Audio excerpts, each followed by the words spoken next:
En los municipios de Tula y Tepetitlán Hidalgo existe una presa que pudo haber sido el nuevo Valle de Bravo, un paraíso perdido por la contaminación y la corrupción que hoy sería una referencia de turismo y progreso internacional.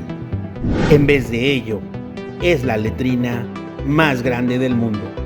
Reportaje de Ismael Ledesma y Hugo Santiago Sánchez para Revista La Neta.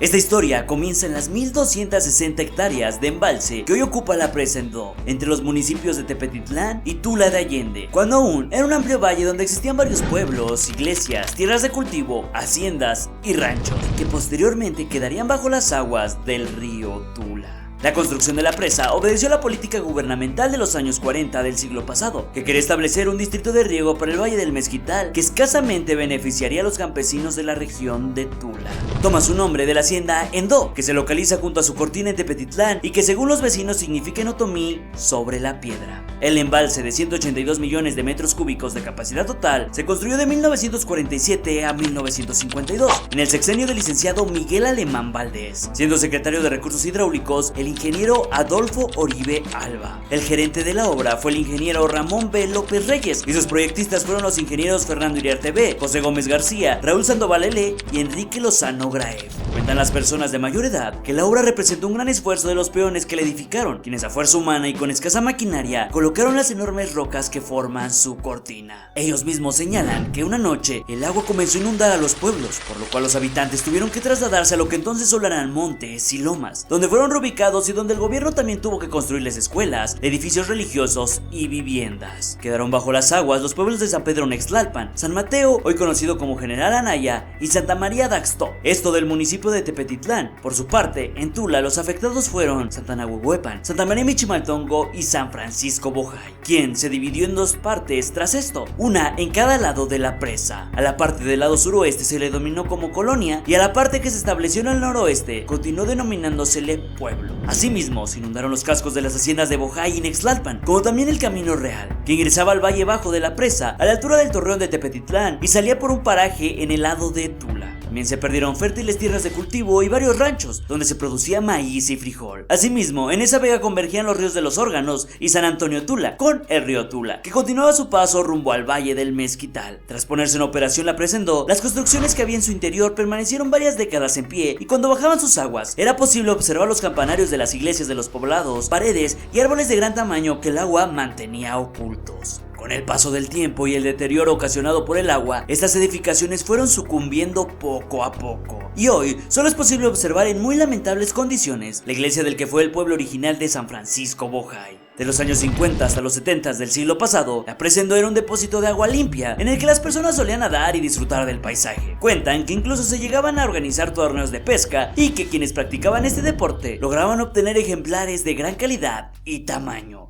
Sin embargo, el problema hidráulico y el crecimiento de la Ciudad de México orilló que las autoridades determinaran desviar los drenajes de la enorme urbe al río Tula, lo cual ocasionó la contaminación del embalse a mediados de la década de 1970. Aunque campesinos y pobladores se opusieron a esta trágica determinación de las tres órdenes de gobierno, sus demandas nunca fueron escuchadas y repentinamente llegaron las aguas negras que convirtieron a la presa en la letrina más grande del mundo.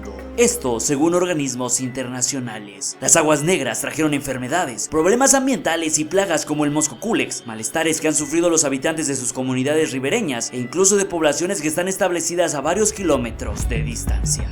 Hoy, las autoridades han comprobado que su contaminación también se ha filtrado en los mantos freáticos, que surten a los pozos de donde se abastece el agua para las poblaciones de la zona aledaña. En estudios realizados por la Conagua, se han detectado partículas coliformes en dichos surtidores de agua. Estas partículas son indicadores de condiciones insalubres. Asimismo, los vecinos han visto con horror que al embalse llegan cada año decenas de cadáveres humanos, la gran mayoría que nunca fueron identificados, arrojados o caídos aguas arriba.